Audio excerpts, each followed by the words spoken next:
100 Years of Solitude. Chapter 5. Aureliano Buenda and Remedios Moscote were married one Sunday in March before the altar Father Nicanor Reina had set up in the parlor. It was the culmination of 4 weeks of shocks in the Moscote household because little Remedios had reached puberty before getting over the habits of childhood. In spite of the fact that her mother had taught her about the changes of adolescence, one February afternoon she burst shouting into the living room, where her sisters were chatting with Aureliano, and showed them her panties, smeared with a chocolate-colored paste. A month for the wedding was agreed upon. There was barely enough time to teach her how to wash herself, get dressed by herself, and understand the fundamental business of a home. They made her urinate over hot bricks in order to cure her of the habit of wetting her bed. It took a good deal of work to convince her of the inviolability of the marital secret, for Remedios was so confused and at the same time so amazed at the revelation that she wanted to talk to everybody about the details of the wedding night. It was a fatiguing effort, but on the date set for the ceremony the child was as adept in the ways of the world as any of her sisters. Don Apolinar Moscote escorted her by the arm down the street that was decorated with flowers and wreaths amidst the explosion of rockets and the music of several bands, and she waved with her hand and gave her thanks with a smile to those who wished her good luck from the windows. Aureliano, dressed in black, wearing the same patent leather boots with metal fasteners that he would have on a few years later as he faced the firing squad, had an intense paleness and a hard lump in his throat when he met the bride at the door of the house and led her to the altar. She behaved as naturally with such discretion that she did not lose her composure, not even when Aureliano dropped the ring as he tried to put it on her finger.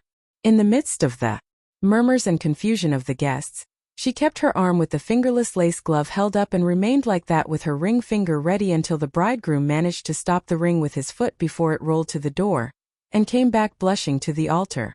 Her mother and sister suffered so much from the fear that the child would do something wrong during the ceremony that in the end they were the ones who committed the impertinence of picking her up to kiss her.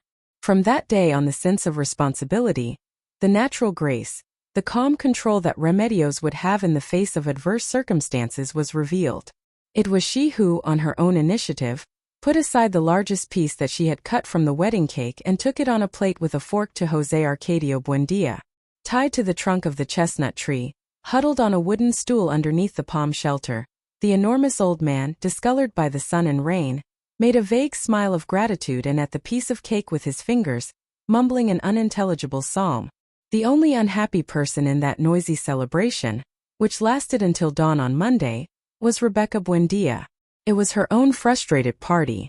By an arrangement of Ursula's, her marriage was to be celebrated on the same day, but that Friday Pietro Crespi received a letter with the news of his mother's imminent death. The wedding was postponed.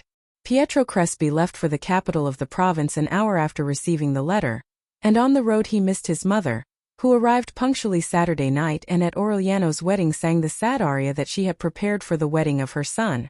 Pietro Crespi returned on Sunday midnight to sweep up the ashes of the party, after having worn out 5 horses on the road in an attempt to be in time for his wedding. It was never discovered who wrote the letter. Tormented by Ursula, Amaranta wept with indignation and swore her innocence in front of the altar, which the carpenters had not finished dismantling. Father Nicanor Reina, whom Don Apolinar Moscote had brought from the swamp to officiate at the wedding, was an old man hardened by the ingratitude of his ministry. His skin was sad, with the bones almost exposed, and he had a pronounced round stomach and the expression of an old angel, which came more from simplicity than from goodness. He had planned to return to his pariah after the wedding, but he was appalled at the hardness of the inhabitants of Macondo, who were prospering in the midst of scandal, subject to the natural law, without baptizing their children or sanctifying their festivals. Thinking that no land needed the seed of God so much, he decided to stay on for another week to Christianize both circumcised and Gentile, legalize concubinage, and give the sacraments to the dying. But no one paid any attention to him.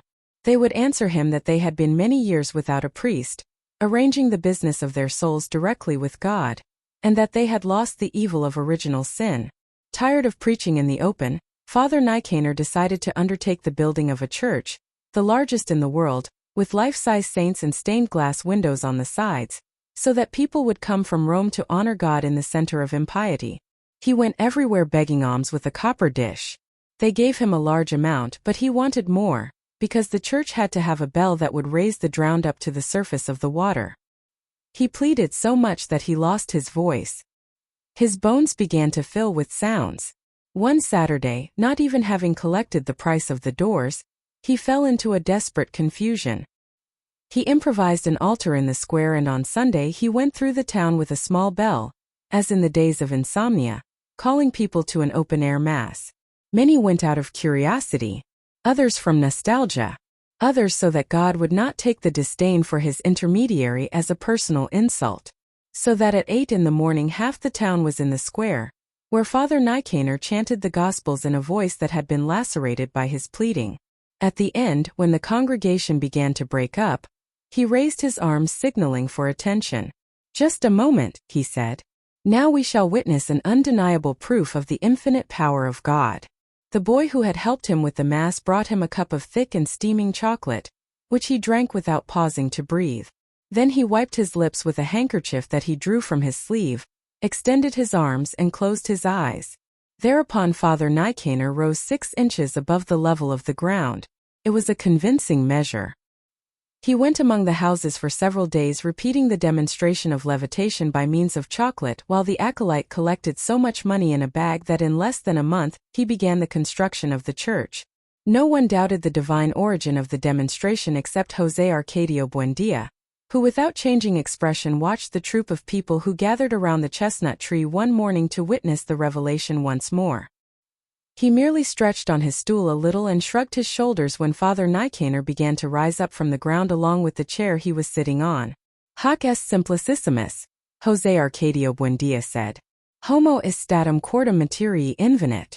Father Nicanor raised his hands and the 4 legs of the chair all landed on the ground at the same time. "Nego," he said. "Factum hoc existentiam Dei probat sine dubio." Thus it was discovered that José Arcadio Buendía's devilish jargon was Latin.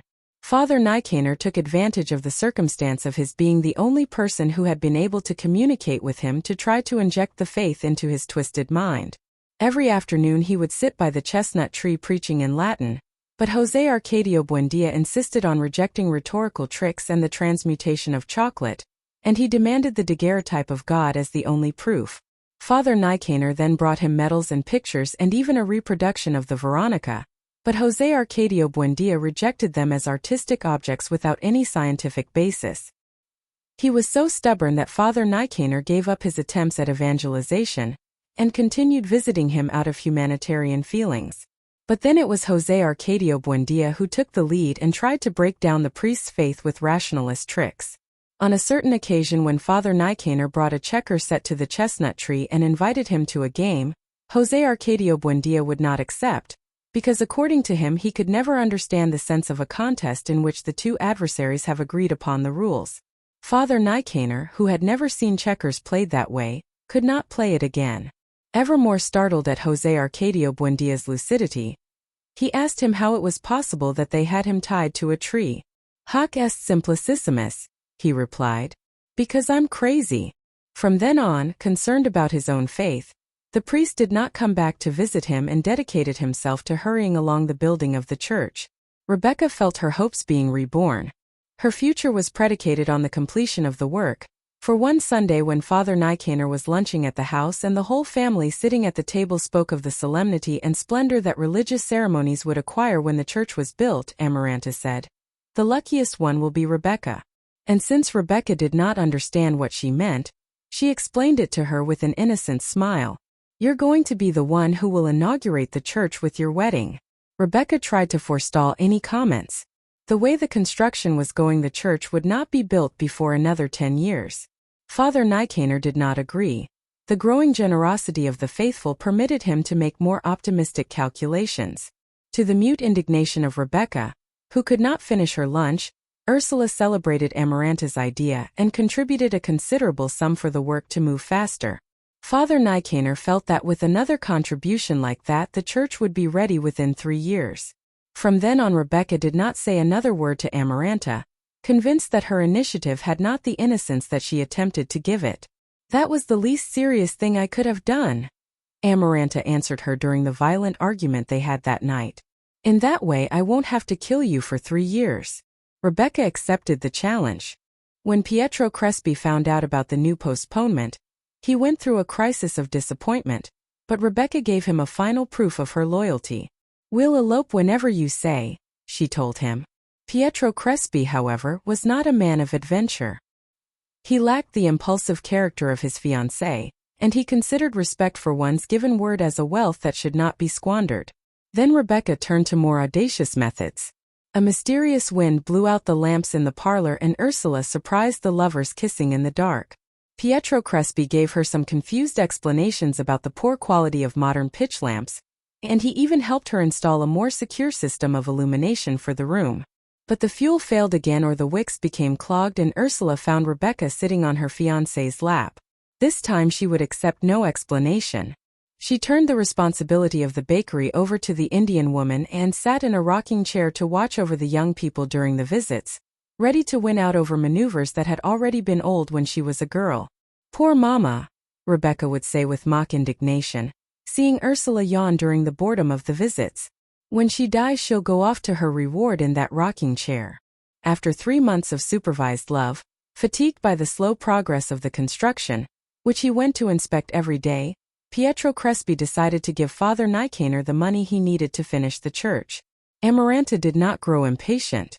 As she conversed with her girlfriends every afternoon when they came to embroider on the porch, she tried to think of new subterfuges. A mistaken calculation spoiled the one she considered the most effective, removing the mothballs that Rebecca had put in her wedding dress before she put it away in the bedroom dresser. She did it when 2 months were left for the completion of the church. But Rebecca was so impatient with the approach of the wedding that she wanted to get the dress ready earlier than Amaranta had foreseen. When she opened the dresser and unfolded first the papers and then the protective cloth, she found the fabric of the dress and the stitches of the veil and even the crown of orange blossoms perforated by moths. Although she was sure that she had put a handful of mothballs in the wrappings, the disaster seemed so natural that she did not dare blame Amaranta. There was less than a month until the wedding, but Amparo Moscote promised to sew a new dress within a week. Amaranta felt faint that rainy noontime when Amparo came to the house wrapped in the froth of needlework for Rebecca to have the final fitting of the dress. She lost her voice and a thread of cold sweat ran down the path of her spine. For long months she had trembled with fright waiting for that hour, because if she had not been able to conceive the ultimate obstacle to Rebecca's wedding, she was sure that at the last moment, when all the resources of her imagination had failed, she would have the courage to poison her. That afternoon, while Rebecca was suffocating with heat inside the armor of thread that Amparo Moscote was putting about her body with thousands of pins and infinite patience, Amaranta made several mistakes in her crocheting and pricked her finger with the needle, but she decided with frightful coldness that the date would be the last Friday before the wedding and the method would be a dose of laudanum in her coffee. A greater obstacle, as impassable as it was unforeseen, obliged a new and indefinite postponement. 1 week before the date set for the wedding, little Remedios woke up in the middle of the night soaked in a hot broth which had exploded in her insides with a kind of tearing belch, and she died 3 days later, poisoned by her own blood, with a pair of twins crossed in her stomach. Amaranta suffered a crisis of conscience. She had begged God with such fervor for something fearful to happen so that she would not have to poison Rebecca that she felt guilty of Remedios' death. That was not the obstacle that she had begged for so much. Remedios had brought a breath of merriment to the house.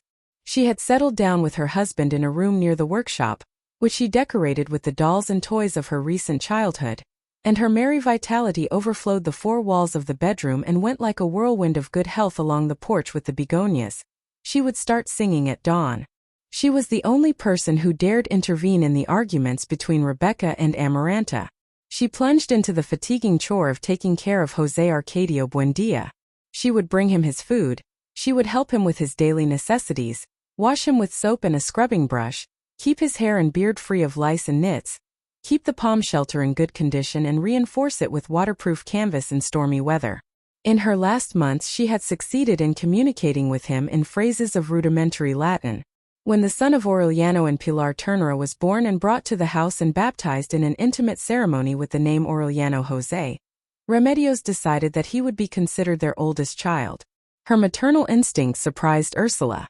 Aureliano, for his part, found in her the justification that he needed to live. He worked all day in his workshop and Remedios would bring him a cup of black coffee in the middle of the morning. They would both visit the Moscotes every night. Aureliano would play endless games of dominoes with his father-in-law, while Remedios chatted with her sisters or talked to her mother about more important things. The link with the Buendias consolidated Don Apolinar Moscote's authority in the town. On frequent trips to the capital of the province, he succeeded in getting the government to build a school so that Arcadio, who had inherited the educational enthusiasm of his grandfather, could take charge of it. Through persuasion, he managed to get the majority of houses painted blue in time for the date of national independence. At the urging of Father Nicanor, he arranged for the transfer of Caterino's store to a back street, and he closed down several scandalous establishments that prospered in the center of town. Once he returned with 6 policemen armed with rifles to whom he entrusted the maintenance of order. And no one remembered the original agreement not to have armed men in the town. Aureliano enjoyed his father-in-law's efficiency. "You're going to get as fat as he is," his friends would say to him. But his sedentary life, which accentuated his cheekbones and concentrated the sparkle of his eyes, did not increase his weight or alter the parsimony of his character, but, on the contrary, it hardened on his lips the straight line of solitary meditation and implacable decision.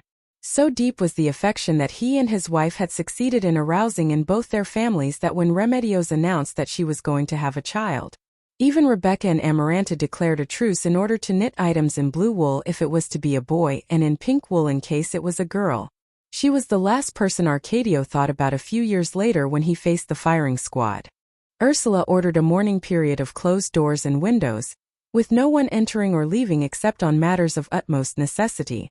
She prohibited any talking aloud for a year, and she put Remedios daguerreotype in the place where her body had been laid out, with a black ribbon around it and an oil lamp that was always kept lighted. Future generations, who never let the lamp go out, would be puzzled at that girl in a pleated skirt, white boots, and with an organdy band around her head, and they were never able to connect her with the standard image of a great-grandmother. Amaranta took charge of Aureliano José. She adopted him as a son who would share her solitude and relieve her from the involuntary laudanum that her mad beseeching had thrown into Remedios' coffee. Pietro Crespi would tiptoe in at dusk, with a black ribbon on his hat, and he would pay a silent visit to Rebecca, who seemed to be bleeding to death inside the black dress with sleeves down to her wrists. Just the idea of thinking about a new date for the wedding would have been so irreverent that the engagement turned into an eternal relationship, a fatigued love that no one worried about again. As if the lovers, who in other days had sabotaged the lamps in order to kiss, had been abandoned to the free will of death. Having lost her bearings, completely demoralized, Rebecca began eating earth again. Suddenly, when the morning had gone on so long that the needlepoint sessions began again, someone pushed open the street door at 2 in the afternoon in the mortal silence of the heat, and the braces in the foundation shook with such force that Amaranta and her friends sewing on the porch, Rebecca sucking her finger in her bedroom, Ursula in the kitchen, Aureliano in the workshop, and even José Arcadio Buendia under the solitary chestnut tree, had the impression that an earthquake was breaking up the house. A huge man had arrived. His square shoulders barely fitted through the doorways. He was wearing a medal of Our Lady of Help around his bison neck. His arms and chest were completely covered with cryptic tattooing, and on his right wrist was the tight copper bracelet of the Ninos and Cruz amulet. His skin was tanned by the salt of the open air. His hair was short and straight like the mane of a mule. His jaws were of iron, and he wore a sad smile. He had a belt on that was twice as thick as the cinch of a horse, boots with leggings and spurs and iron on the heels, and his presence gave the quaking impression of a seismic tremor. He went through the parlor and the living room, carrying some half-worn saddlebags in his hand, and he appeared like a thunderclap on the porch with the begonias where Amaranta and her friends were paralyzed, their needles in the air. "Hello," he said to them in a tired voice, threw the saddlebags on a work table, and went by on his way to the back of the house. "Hello," he said to the startled Rebecca, who saw him pass by the door of her bedroom. "Hello," he said to Aureliano, who was at his silversmith's bench with all 5 senses alert. He did not linger with anyone. He went directly to the kitchen, and there he stopped for the first time at the end of a trip that had begun of the other side of the world. "Hello," he said. Ursula stood for a fraction of a second with her mouth open, looked into his eyes, gave a cry, and flung her arms around his neck, shouting and weeping with joy. It was José Arcadio. He was returning as poor as when he had left, to such an extreme that Ursula had to give him 2 pesos to pay for the rental of his horse. He spoke a Spanish that was larded with sailor slang. They asked where he had been and he answered, "Out there." He hung his hammock in the room they assigned him and slept for 3 days. When he woke up, after eating 16 raw eggs, he went directly to Caterino's store, where his monumental size provoked a panic of curiosity among the women. He called for music and cane liquor for everyone to be put on his bill. He would Indian wrestle with 5 men at the same time. "It can't be done," they said, convinced that they would not be able to move his arm. Eas niños en cruz. Caterino, who did not believe in magical tricks of strength, bet him 12 pesos that he could not move the counter. José Arcadio pulled it out of its place, lifted it over his head, and put it in the street. It took 11 men to put it back. In the heat of the party he exhibited his unusual masculinity on the bar, completely covered with tattoos of words in several languages intertwined in blue and red. To the women who were besieging him and coveting him, he put the question as to who would pay the most. The one who had the most money offered him 20 pesos. Then he proposed raffling himself off among them at 10 pesos a chance. It was a fantastic price because the most sought-after woman earned 8 pesos a night, but they all accepted. They wrote their names on 14 pieces of paper which they put into a hat and each woman took one out. When there were only 2 pieces left to draw, it was established to whom they belonged. 5 pesos more from each one, José Arcadio proposed, and I'll share myself with both. He made his living that way. He had been around the world 65 times, enlisted in a crew of sailors without a country. The women who went to bed with him that night in Caterino's store brought him naked into the dance salon so that people could see that there was not a square inch of his body that was not tattooed, front and back, and from his neck to his toes. He did not succeed in becoming incorporated into the family. He slept all day and spent the night in the red light district, making bets on his strength. On the rare occasions when Ursula got him to sit down at the table, he gave signs of radiant good humor, especially when he told about his adventures in remote countries. He had been shipwrecked and spent 2 weeks adrift in the Sea of Japan, feeding on the body of a comrade who had succumbed to sunstroke and whose extremely salty flesh as it cooked in the sun had a sweet and granular taste. Under a bright noonday sun in the Gulf of Bengal his ship had killed a sea dragon, in the stomach of which they found the helmet, the buckles, and the weapons of a crusader. In the Caribbean he had seen the ghost of the pirate ship of Victor Hughes, with its sails torn by the winds of death, the masts chewed by sea worms, and still looking for the course to Guadeloupe. Ursula would weep at the table as if she were reading the letters that had never arrived, and in which José Arcadio told about his deeds and misadventures. "And there was so much of a home here for you, my son," she would sob, "and so much food thrown to the hogs." But underneath it, and she could not conceive that the boy the gypsies took away was the same lout who would eat half a suckling pig for lunch, and whose flatulence withered the flowers. Something similar took place with the rest of the family. Amaranta could not conceal the repugnance that she felt at the table because of his bestial belching. Arcadio, who never knew the secret of their relationship, scarcely answered the questions that he asked with the obvious idea of gaining his affection. Aureliano tried to relive the times when they slept in the same room, tried to revive the complicity of childhood, but José Arcadio had forgotten about it, because life at sea had saturated his memory with too many things to remember. Only Rebecca succumbed to the first impact. The day that she saw him pass by her bedroom she thought that Pietro Crespi was a sugary dandy next to that protomale whose volcanic breathing could be heard all over the house. She tried to get near him under any pretext.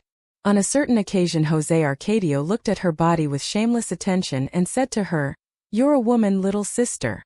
Rebecca lost control of herself. She went back to eating earth and the whitewash on the walls with the avidity of previous days, and she sucked her finger with so much anxiety that she developed a callus on her thumb. She vomited up a green liquid with dead leeches in it.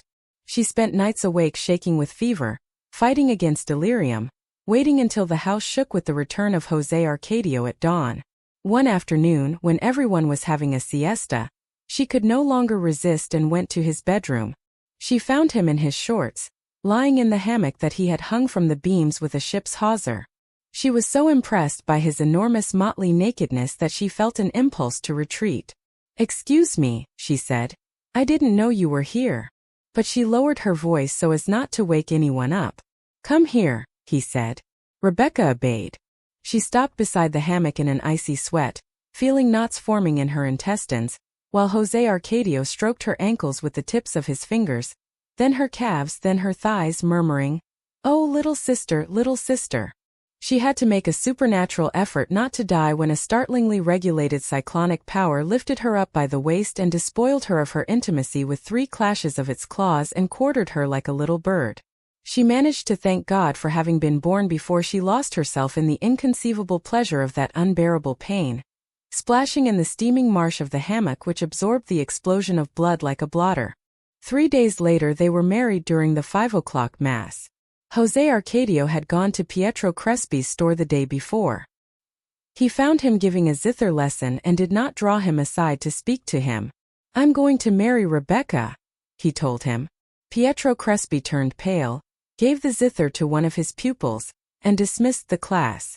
When they were alone in the room that was crowded with musical instruments and mechanical toys, Pietro Crespi said, "She's your sister."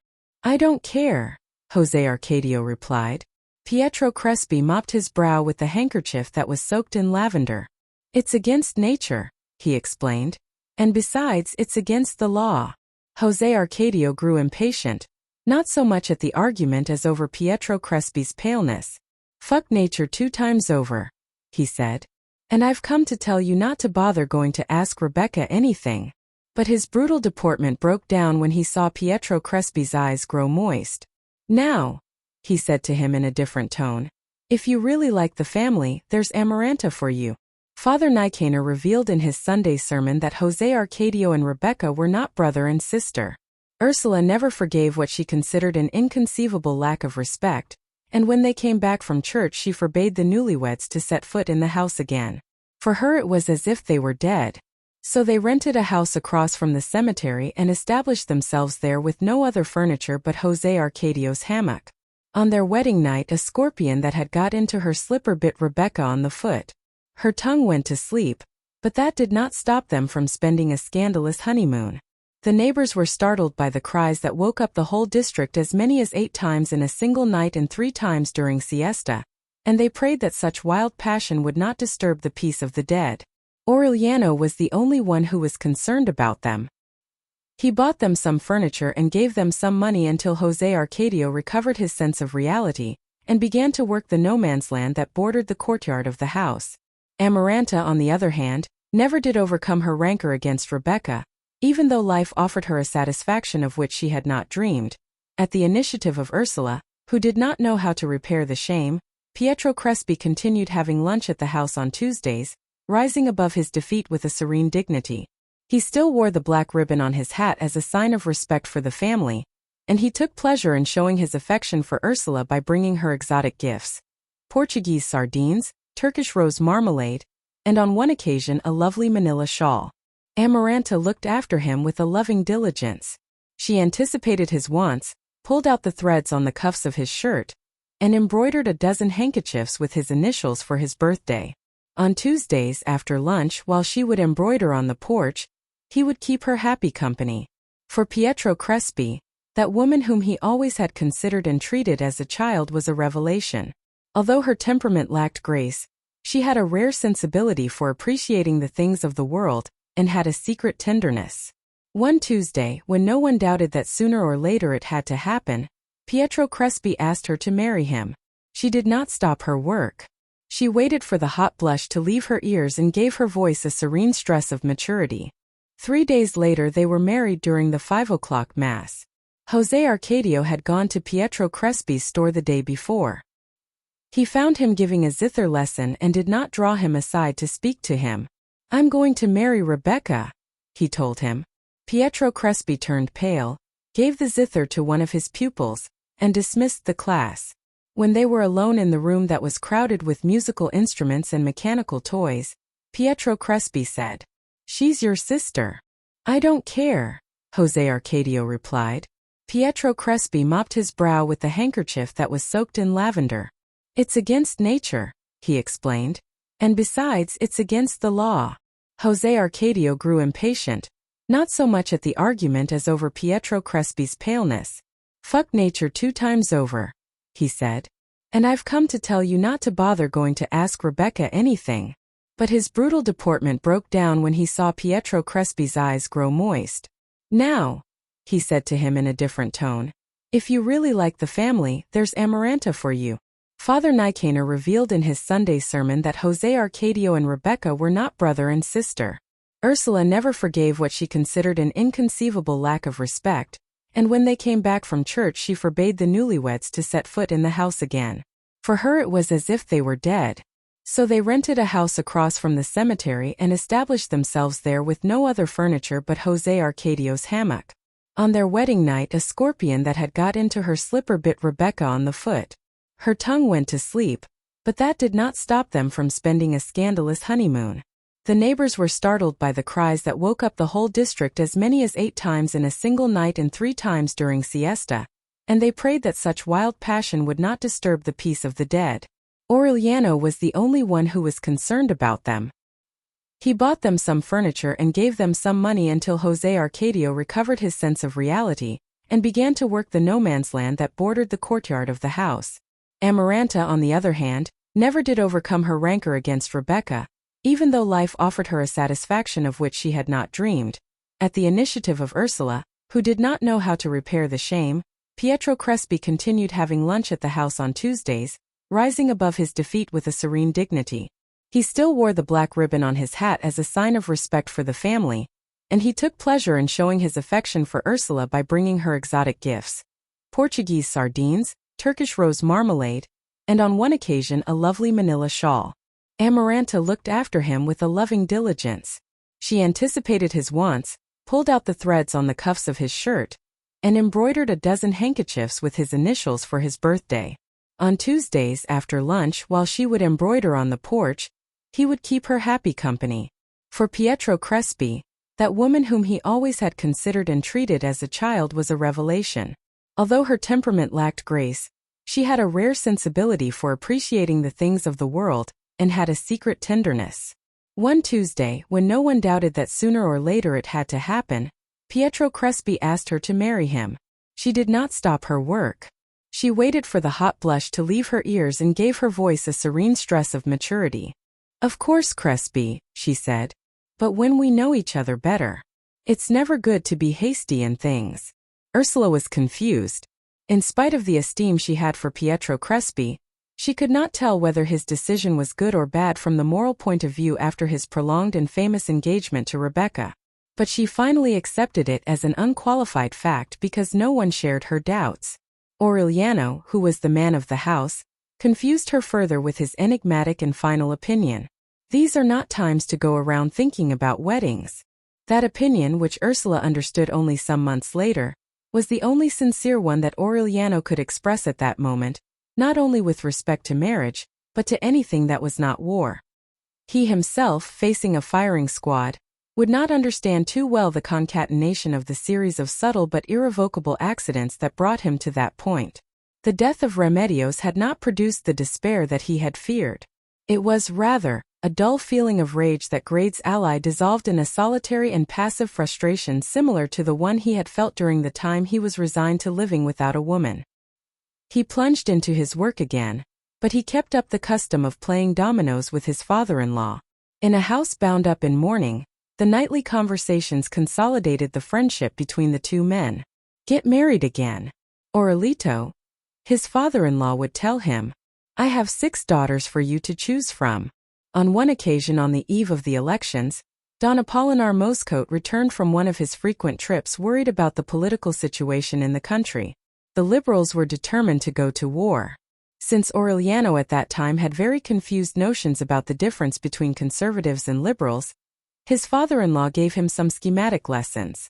The liberals, he said, were Freemasons, bad people wanting to hang priests, to institute civil marriage and divorce, to recognize the rights of illegitimate children as equal to those of legitimate ones, and to cut the country up into a federal system that would take power away from the supreme authority. The conservatives, on the other hand, who had received their power directly from God, proposed the establishment of public order and family morality. They were the defenders of the faith of Christ, of the principle of authority, and were not prepared to permit the country to be broken down into autonomous entities. Because of his humanitarian feelings, Aureliano sympathized with the liberal attitude with respect to the rights of natural children, but in any case, he could not understand how people arrived at the extreme of waging war over things that could not be touched with the hand. It seemed an exaggeration to him that for the elections his father-in-law had them send 6 soldiers armed with rifles under the command of a sergeant to a town with no political passions. They not only arrived, but they went from house to house confiscating hunting weapons, machetes, and even kitchen knives before they distributed among males over 21 the blue ballots with the names of the conservative candidates and the red ballots with the names of the liberal candidates. On the eve of the elections, Don Apolinar Moscote himself read a decree that prohibited the sale of alcoholic beverages and the gathering together of more than 3 people who were not of the same family. The elections took place without incident. At 8 o'clock on Sunday morning, a wooden ballot box was set up in the square, which was watched over by the 6 soldiers. The voting was absolutely free, as Aureliano himself was able to attest since he spent almost the entire day with his father-in-law seeing that no one voted more than once. At 4 in the afternoon, a roll of drums in the square announced the closing of the polls, and Don Apolinar Moscote sealed the ballot box with a label crossed by his signature. That night, while he played dominoes with Aureliano, he ordered the sergeant to break the seal in order to count the votes. There were almost as many red ballots as blue, but the sergeant left only 10 red ones and made up the difference with blue ones. Then they sealed the box again with a new label, and the first thing on the following day it was taken to the capital of the province. "The liberals will go to war," Aureliano said. Don Apolinar concentrated on his domino pieces. "If you're saying that because of the switch in ballots, they won't," he said. "We left a few red ones in so there won't be any complaints." Aureliano understood the disadvantages of being in the opposition.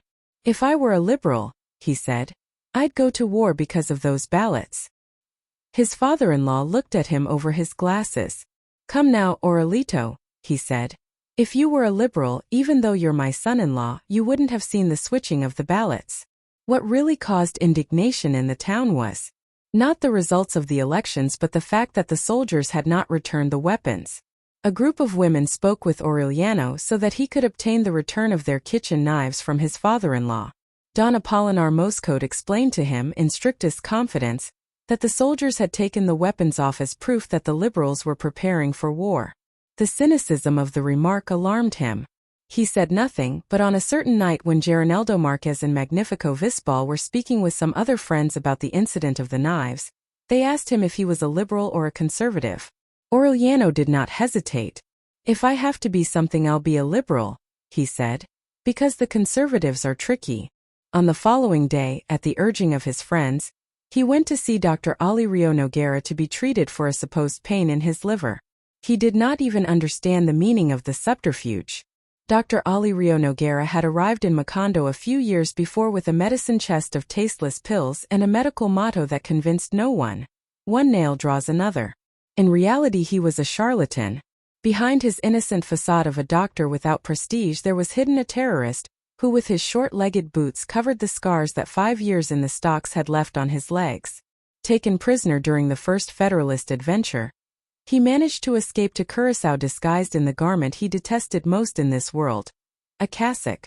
At the end of a prolonged exile, stirred up by the exciting news that exiles from all over the Caribbean brought to Curaçao, he set out in a smuggler's schooner and appeared in Riohacha with the bottles of pills that were nothing but refined sugar and a diploma from the University of Leipzig that he had forged himself.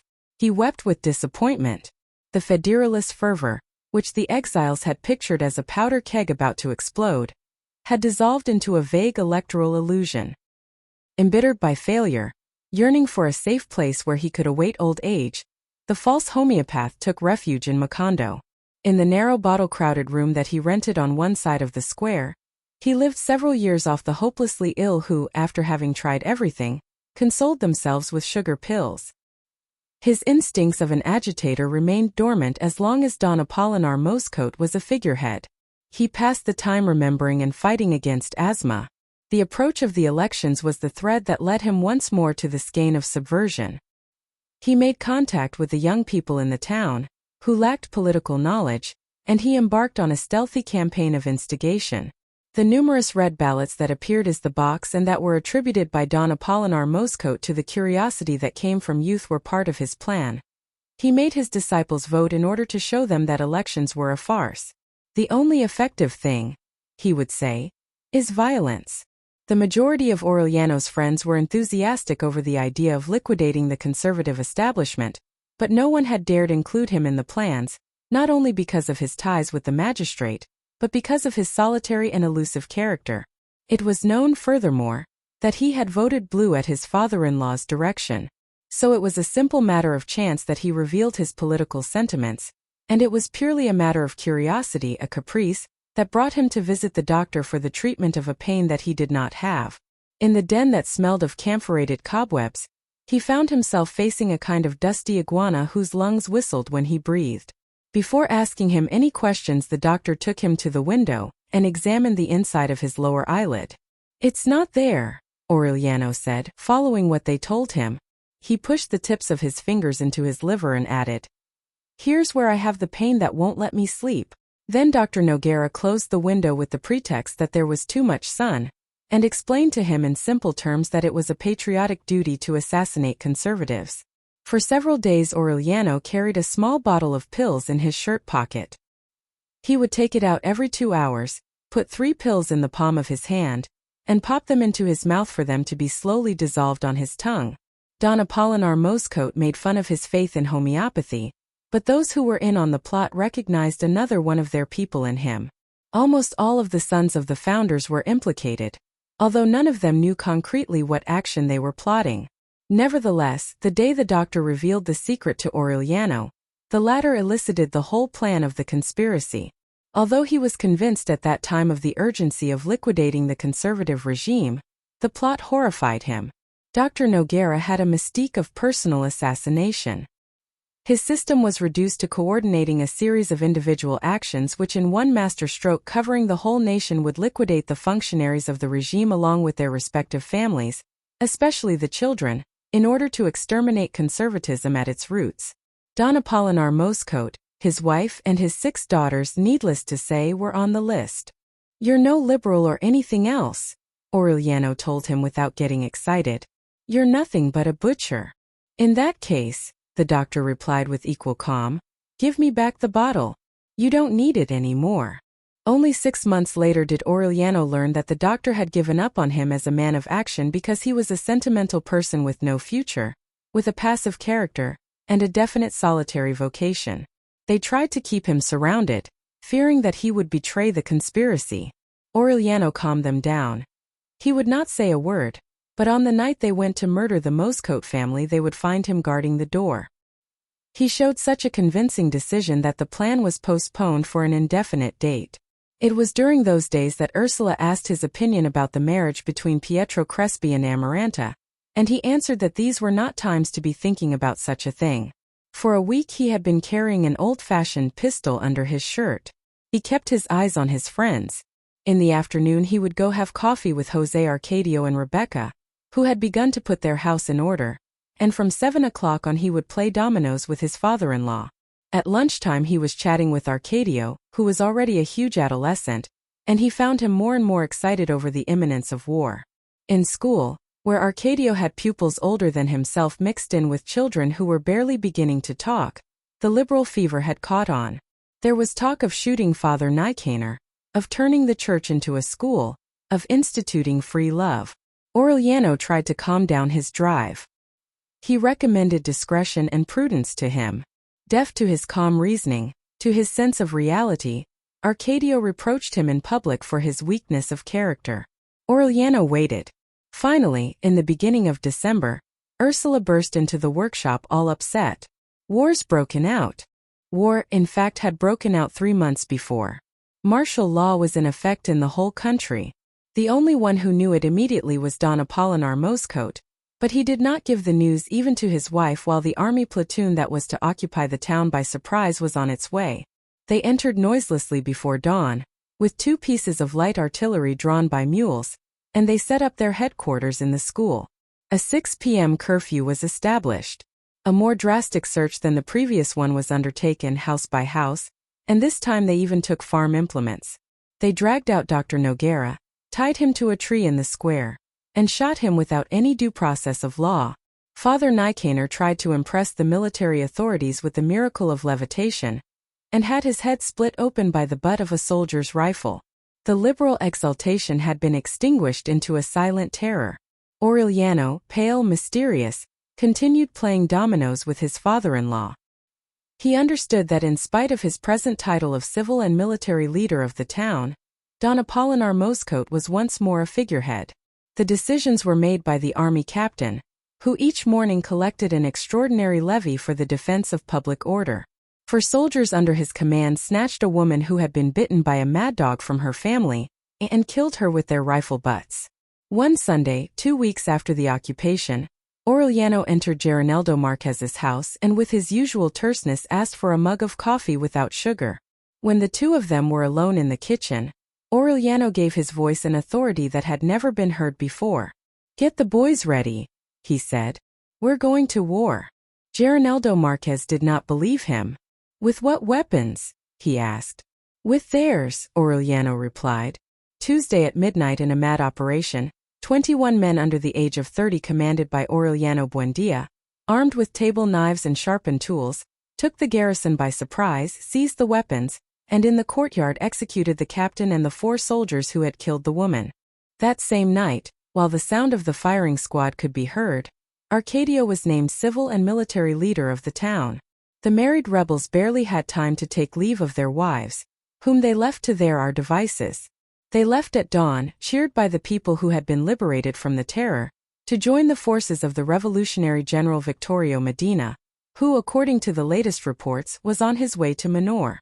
Before leaving, Aureliano brought Don Apolinar Moscote out of a closet. "Rest easy, father-in-law," he told him. "The new government guarantees on its word of honor your personal safety, and that of your family." Don Apolinar Moscote had trouble identifying that conspirator in high boots, and with a rifle slung over his shoulder with the person he had played dominoes with until 9 in the evening. "This is madness, Aurelito," he exclaimed. "Not madness," Aureliano said. "War. And don't call me Aurelito anymore. Now I'm Colonel Aureliano Buendia." Thanks. Every day a new chapter.